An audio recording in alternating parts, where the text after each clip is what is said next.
And Nick, a massive show and happiness behind you. Tell us more about the situation unfolding around you now. Well, it's certainly become quite a tense situation in the last 10 minutes or so. There are still hundreds of protesters out on the street, stretching all the way down that street, all the way up that one, and in a long direction behind me over there. The White House is just to my left.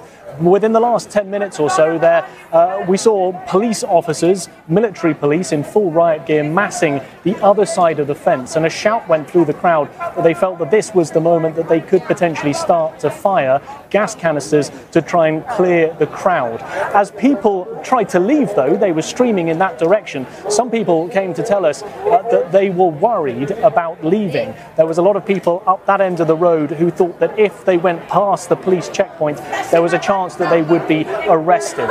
And they've started to drift back in this direction. But we have seen a tense situation over the last 30 minutes or so, with protesters rattling the fence, the police responding by bringing more officers to their side of the fence. And Nick, as nightfall besets on Washington, D.C., where you are currently, is there any sign that these protesters might be testing the curfews?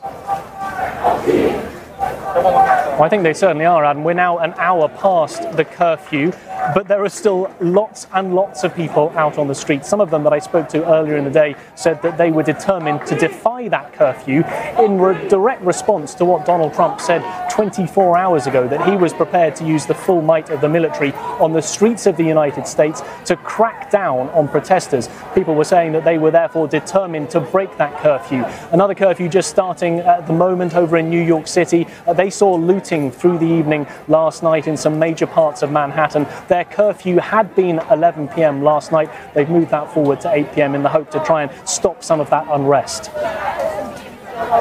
And Nick, amidst this upheaval, the state of Minnesota has filed a human rights complaint against the Minneapolis Police Department in the death of George Floyd. I mean, could this be the first of a wave of legal action against police brutality in the country?